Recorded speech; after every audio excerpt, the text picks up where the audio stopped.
My name is Tom Switzer. I'm the Executive Director at the Centre for Independent Studies.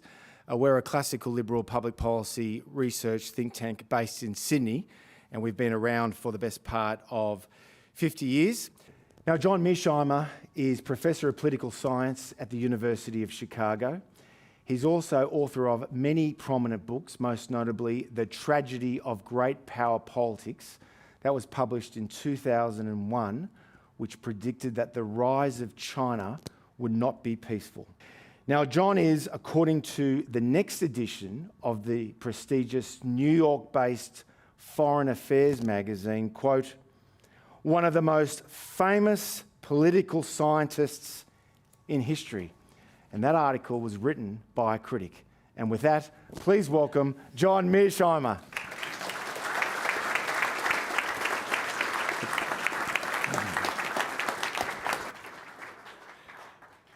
Thank you very much, Tom, for the kind introduction, and thank you all for coming out tonight. I'm amazed at how many people are here. The subject I want to talk about for about 25 minutes, and then I'll be more than willing, after Peter makes his comments on my comments, to take any questions that folks have, is all about American grand strategy. And my argument is that the United States is losing focus. And you say to yourself, what exactly does that mean? I believe that the principal threat that the United States faces in the world is the rise of China and the possibility that China might try to dominate Asia. And I think we have a deep-seated interest in containing China. But what's happened is that the United States has lost focus, and it's got diverted into the Ukraine war in Europe, and it's now getting diverted into the Middle East with the war between Hamas and Israel. And the United States is therefore unable to pivot completely to Asia. And I think this is a major mistake for the United States. And what I want to do tonight is elaborate my thinking on that main thesis, okay? The best starting point for thinking about this issue is just to talk about the global balance of power. It's very important to understand that most of the young people in the audience came of age during the unipolar moment. The period from 1989, when the Cold War ended, up until about 2017 is commonly known as the unipolar moment. And what that means is that there was only one great power on the planet, and that one great power was the United States of America. This is a world that Australians almost to a person loved, because the United States provided security for you, and there was no China threat, there was no Soviet threat, and you were able to grow economically in all sorts of ways to become more prosperous. This was the unipolar moment. But it's very important to understand that what's happened is that the unipolar moment is in the rearview mirror. It's gone. We are now in a multipolar world where we went from one great power to three great powers: the United States, China, and Russia. And we now consider Russia a great power because Vladimir Putin, since he took over in 2000, has brought the Russians back from the dead. Most of you know that in the 1990s, Russia had basically died. Putin brought them back from the dead. So Russia's a great power, China's a great power, and of course, Uncle Sam is a great power. Now, it's important to understand that Uncle Sam is still the most powerful state on the planet. But nevertheless, China is a peer competitor. It is growing economically, it is growing militarily, and it is beginning to close in on the United States. And that's why I said to you folks before, China is the real threat to the United States. Russia is the weakest of those three great powers. Okay, it's very important to understand that's the basic architecture of the system at this point in time. Right? We went from unipolarity to multipolarity. We have three great powers. Sam is one, China's two, and the Russians are a distant third. That's the world. Let me switch gears now and just talk a little bit about American grand strategy and tie it to that global balance of power. For the United States of America, there are three areas that you fight and die for, where you expend blood and iron. Those three areas of the world are Europe, East Asia, and the Persian Gulf. You care about Europe and you care about East Asia because that's where the great powers are. And if you're the United States of America and you're a great power, you care about the other great powers. The Gulf is of great interest to the United States and other countries on the planet simply because it has oil. And oil is a very special resource. And the United States does not want any country controlling all of the oil in the Persian Gulf. So the United States has a deep-seated interest in maintaining a balance of power in the Persian Gulf. Now, we have these three areas of the world, East Asia, Europe, and the Gulf. Historically, the United States has cared the most about Europe. Europe has been historically much more important than East Asia. And that's because the most powerful great powers on the planet have been located mainly in Europe. Nazi Germany was a much greater threat than Imperial Japan. The Soviet Union, which spanned Europe and Asia, had most of its military might concentrated in Europe. So we have long had a Europe first policy. That changed after 2017. For the first time in American history, East Asia is the most important area of the world for us. Why is that the case? One very simple reason. Who's the peer competitor out there? It's not Germany, it's not Russia, it's China. Where is China located? It's located in East Asia. Therefore, East Asia is the most important area of the world. And what I'm telling you is that the United States should pivot, right, to East Asia and not get bogged down in Europe. The Russians don't matter that much. They're not a threat to dominate Europe. And the Persian Gulf does not have a potential hegemon sitting in that region. There's no one country that's going to take over all the oil. So we're, in an ideal world, free to pivot.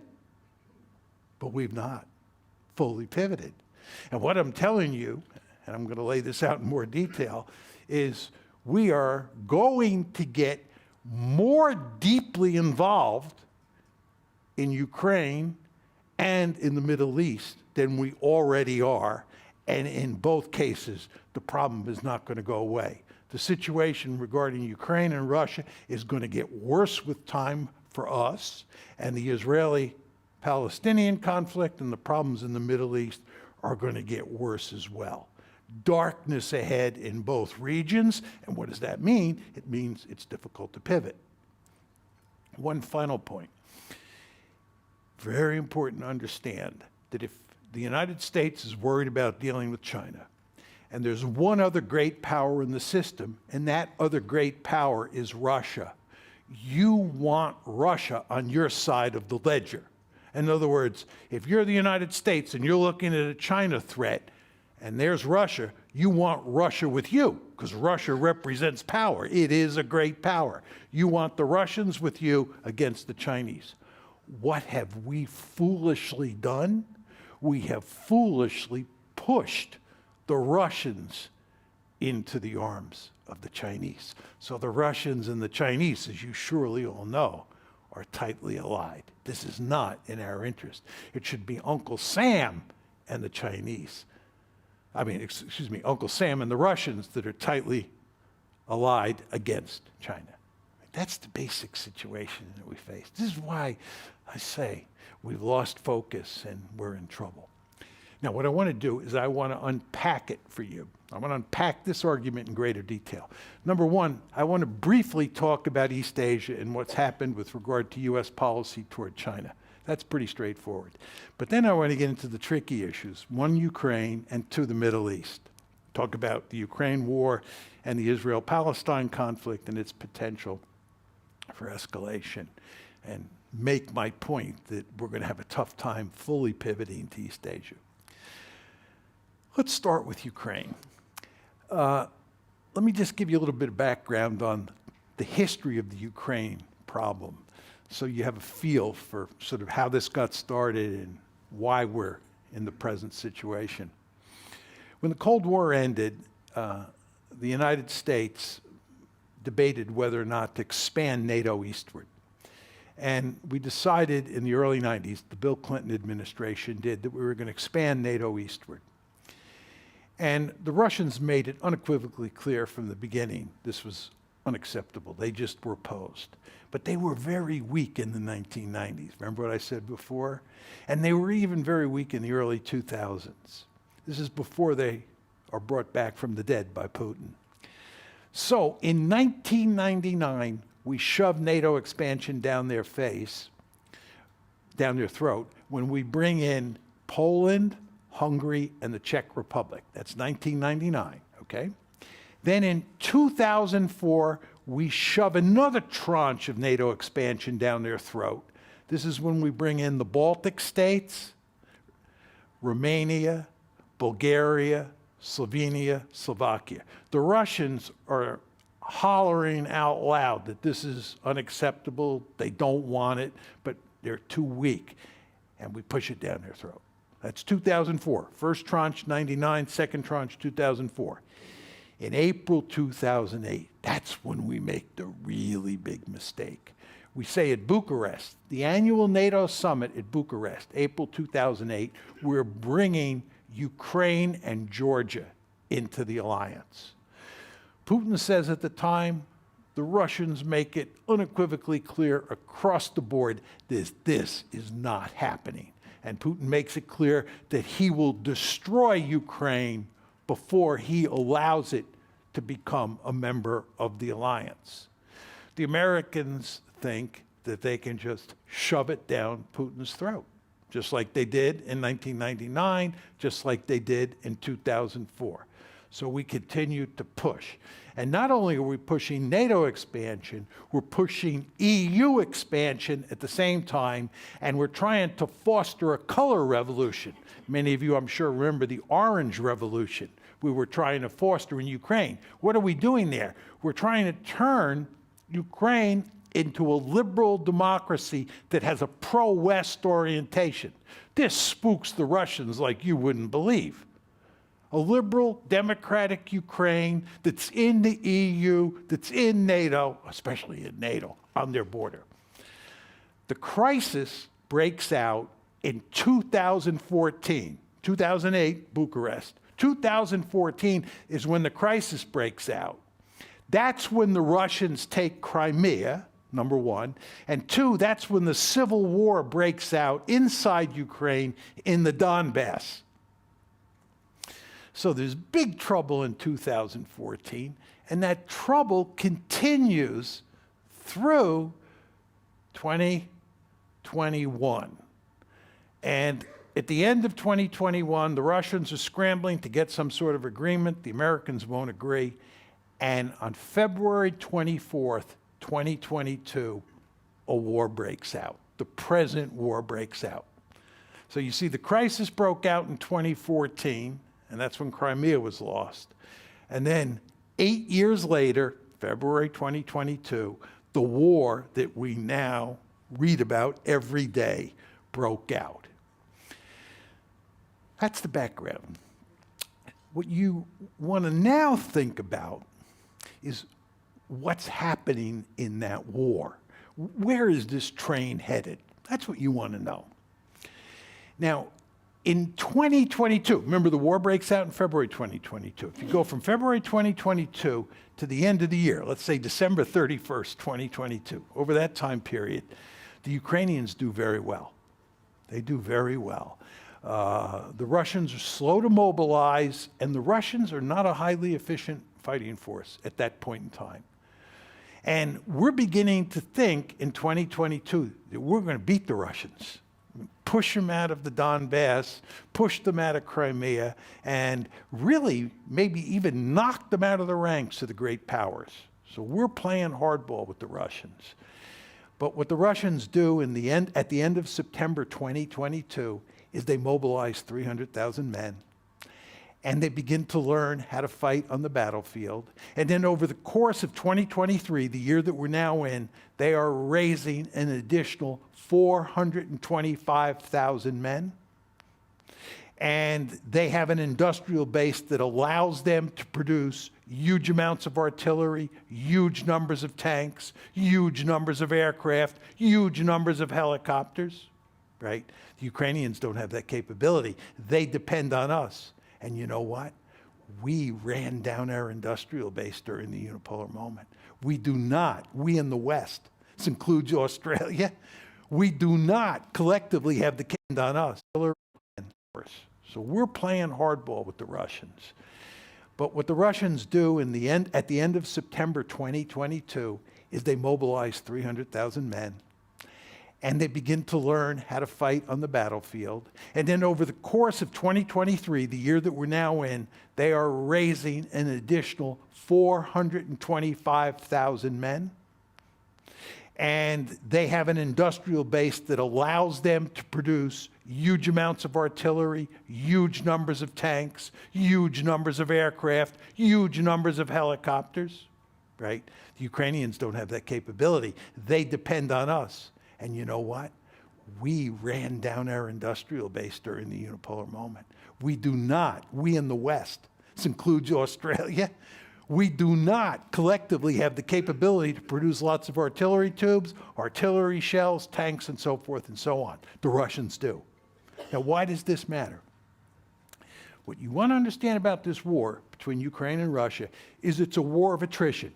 It's Muhammad Ali, right, and Joe Frazier standing toe-to-toe, pounding the living daylights out of each other. That's what it is. Think World War I on the Western Front, okay? That's the kind of war this is. Nothing fancy about this one.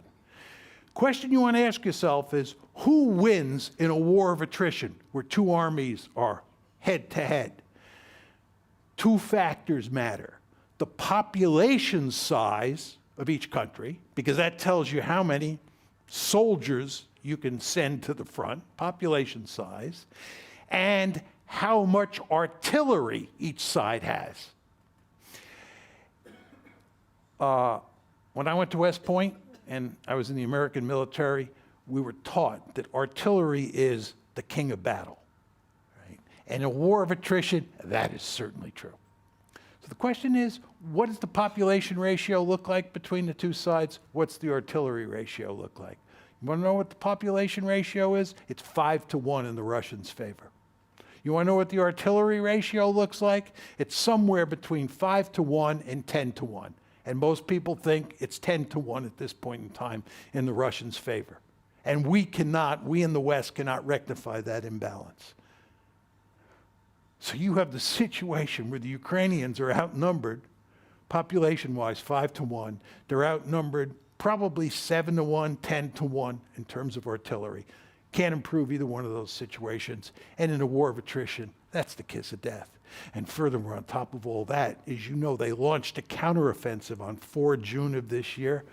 My God, the Ukrainians have suffered enormous casualties with these offensives. We've encouraged them to attack the Russians. It was foolish in the extreme, in my opinion. The Ukrainians should have remained on the defensive. They have suffered such casualties. And they already were down 5-1 population-wise and down in terms of artillery. They're going to lose. They're going to lose. There's no way the Ukrainians can win, right? What does losing mean in this case? The Russians are not going to conquer the whole country. It would be a massive mistake. It's a huge piece of real estate, Ukraine. And furthermore, there are lots of people, especially in the central part and the western part of Ukraine, who are ethnic Ukrainians who hate the Russians. Occupying that area would be insane.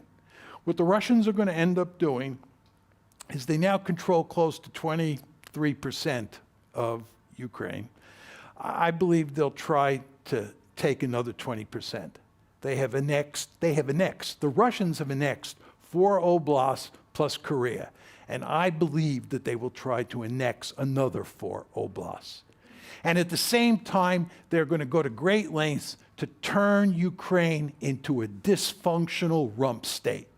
a dysfunctional rump state. They will interfere in the politics of Ukraine, they will interfere with the Ukrainian economy, and they will do everything they can to wreck Ukraine and keep it wrecked, as they said they would in 2008, and they have consistently said afterwards.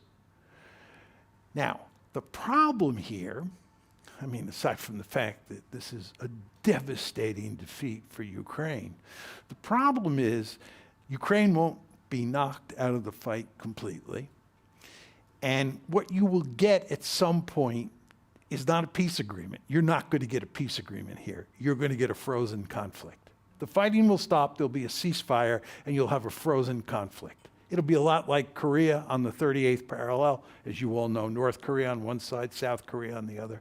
You'll have a frozen conflict, and the potential for escalation will be ever present. And you want to understand, the United States will be involved in Ukraine, in Eastern Europe, doing everything it can to damage Russia. We will not lose gracefully. We will not lose in Ukraine and pivot to Asia. We will stay in Ukraine. We will continue to support Ukraine. We will continue to look for opportunities to screw the Russians, and the Russians will look for opportunities to screw us. You'll have this nasty security competition in Eastern Europe. There's no end in sight to the trouble that we are now facing in Ukraine, which, by the way, tells you what a massive mistake we made in April 2008 trying to bring Ukraine into NATO. But my bottom line to you here is that that makes it very difficult to pivot. So that's the Ukraine issue. And if I had come here last month, instead of coming this month, this point in time, I would have stopped the talk here, right? But now we have another massive problem confronting us that I don't know who saw coming. I certainly didn't. The Israelis certainly didn't see it coming. But if you go back to October 6th, it looked like the Middle East was a peaceful region. Compared to what was going on in Eastern Europe, it looked like a remarkably peaceful area. And Jake Sullivan, as you know, basically said that the Middle East hadn't looked so good in a long time. But then came October 7th, and Hamas attacked Israel, and in a deadly effective way. And of course, the Israelis have reacted by declaring war on Hamas. And you now have this giant conflict between Israel and Hamas that threatens to escalate to where Hezbollah might come in, conflict might break out on the West Bank, or even the Iranians might come in. So this is a really dangerous situation. And much like Ukraine, we're going to sink deeper into the mud here, and this one's not going away anytime soon, right? Now, why do I say that? First thing you want to keep in mind when you talk about Israel and the United States is that the two countries are joined at the hip. There's just no question about that. I don't think this is a controversial issue. I don't think you've ever had a closer relationship between any two countries than you have between Israel and the United States. So it's very hard for the United States in any meaningful way to distance itself from Israel. So that's the first point you want to keep in mind. Second point you want to keep in mind is that the taproot of the problem here is the Israel-Palestine or the Israel-Palestinian conflict. That's the taproot. And you just have to understand what that conflict looks like. This is a long-standing conflict, as you all know. But you just want to understand its essence, because that tells you a lot about what's happening now and what is likely to happen over time. the United States has been deeply interested in creating a two-state solution, as most of you, I'm sure, know, in Israel. And what the United States has been interested in doing is creating a Palestinian state in the West Bank and in Gaza and in East Jerusalem, living next door to a Jewish state, Israel. We have failed. We have not been able to push the Israelis to accept that, and there's no two-state solution. So what the Israelis now have, and which the government in Israel wants, is Greater Israel. Greater Israel includes the West Bank, Gaza, and 1967 Israel, or Green Line Israel, okay? That's Greater Israel. The key point you want to keep in mind is that there are approximately 7.3 million Palestinians and approximately 7.3 million Israeli Jews in Greater Israel. There is rough equality between Palestinians and Israeli Jews. You just want to think about that. So when you think about Israel, and you think about Israel as the Jewish state, which is completely understandable, you want to understand that that Jewish state has as many Palestinians in it as it has Jews. And by the way, there's a very prominent demographic expert who is Israeli, who argues that there are slightly more Palestinians than there are Jews inside Greater Israel. And furthermore, when you look at demographic trends over time, there are going to be more Palestinians than there are Jews. And this is a Jewish state. So the question is, what do you do here? And what has happened is that the Israelis do not want to give equal rights to the Palestinians. Because if they gave equal rights to the Palestinians, Israel would cease to be a Jewish state, because there are more Palestinians than there are Jews, if not now, certainly in the future. So in the case of the Palestinians who are in Gaza, right, basically they have been cordoned off. They have been isolated in Gaza. And it is commonplace to refer to Gaza as the largest open-air prison in the world. And if you read virtually any account of what life is like for those Palestinians who live in Gaza, it is absolutely horrible. There is just no question about that. They live under horrible conditions, in effect, in a prison. You want to understand that Israel controls the borders around Gaza, and it controls the air above Gaza. These are not disputable issues. And again, there are about 2.1 million of those 7.3 million Palestinians in Gaza. And the fact is that the Israelis, who have been playing hardball with the Palestinian since 1948, when the State of Israel was created,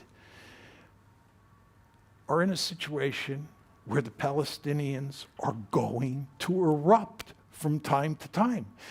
Most of us in this audience have heard of the First Intifada. We have heard of the Second Intifada. The Intifadas were uprisings by the Palestinians. The Palestinians want their own nation state, just as the Jews wanted their own nation state. It's perfectly understandable that the Zionists were interested in coming to Palestine and creating a Jewish state, a Jewish nation state. That's completely understandable. But as my mother taught me when I was a little boy, what's good for the goose is good for the gander. And if the Jews want their own nation state, are you surprised that the Palestinians want their own nation state? No. And American policymakers, especially American presidents, going back to Jimmy Carter, understood this completely and should have put enormous pressure on Israel to accept a two-state solution. But we were incapable of doing that. We could not put great pressure on Israel. And the end result is you have a Greater Israel. And inside that Greater Israel are 7.3 million Palestinians. And just to take this a step further, it's very controversial to refer to Israel as an apartheid state, given how they treat the Palestinians. But Human Rights Watch Amnesty International and B'Tselem. B'Tselem is one of the leading human rights groups in the world, and it's an Israeli human rights group. Human Rights Watch, Amnesty International, and B'Tselem all have produced significant reports that label Israel as an apartheid state. So this is the reality that you now face. And the problem is there is no way the Israelis are ever going to agree to a two-state solution, because the political center of gravity in Israel has moved far to the right over time and is likely to move further to the right over time. If you look at the Israeli demographic situation, Israeli women have large numbers of babies compared to Western birth rates, but your average ultra-Orthodox woman has about 7 babies. So what's happening is that the ultra-Orthodox, who now represent 13% of the population, will probably represent about 30% of the population in 2050 or 2060. They're growing significantly in number. And the ultra-Orthodox, I mean, they're a problem for a variety of reasons for Israel, because first of all, they don't serve in the military. Secondly, the husbands don't work and in effect live on welfare. But furthermore, their politics are far to the right. The ultra-Orthodox are not going to be sympathetic to a two-state solution. Furthermore, after what happened on October 7th, what do you think the Israelis are going to say when you say, let's move towards a two-state solution? They're going to look at you like you're crazy, given what happened on October 7th. So all of this is just to say, the only hope, in my opinion, of ever settling this conflict between the Palestinians and the Jews inside of Greater Israel was a two-state solution. And a two-state solution is not going to happen. That train has left the station. And again, as I said to you, it's very important to understand that the United States is joined at the hip with the Israelis, and therefore, as this situation continues to fester in Israel, we are inextricably bound up in it. Let me just take this a step further, talk about the Israeli-Palestinian conflict. First of all, we have a deep-seated interest in stability in the Middle East. We were working before October 7th, you all remember, with Saudi Arabia to get Saudi Arabia and Israel to reach some sort of accommodation. The Abraham Accords that we had helped facilitate during the Trump years between Israel and Bahrain, Israel and Morocco, and Israel and the United Arab Emirates, where relations between Israel and those three countries had significantly improved. The Biden administration was trying to get another Abraham Accord, this one, which would have been the big enchilada, involving Israel and Saudi Arabia. That's all gone now. Saudi Arabia is adamantly opposed to what's happening with regard to the Israeli war against the Palestinians. There's a possibility Hezbollah may come into this conflict. The Israelis and Hezbollah are exchanging rocket fire up on Israel's northern border. There's a possibility that Iran might come in. As I said before, there's a possibility that conflict will break out on the West Bank. Approximately 90 Palestinians have been killed on the West Bank since October 7th. The potential for this one spiraling out of control within the context of the Middle East is really very, very worrisome. And by the way, you understand, we sent this Armada, this aircraft carrier battle group, the USS Gerald Ford aircraft carrier battle group off the coast, put it off the coast of Israel. It shot down 3 cruise missiles. U.S. forces shot down 3 cruise missiles that the Houthis in Yemen had fired at Israel. So in a very important way, we've already been involved, in, of course, a very tiny way, in the fighting. And if this one spins out of control in a big way, we're likely to get dragged in. And furthermore, as I told you, there's no hope of this going away anytime soon. Then there's the diplomatic dimension to this. The Russians and the Chinese just love this situation, right? And they're saying all sorts of things about how the Americans failed to produce a diplomatic solution that would have given the Palestinians a state of their own. And this is, of course, a message that resonates all around the planet, right? We're in all sorts of trouble in the Arab world. This may lead to another oil embargo.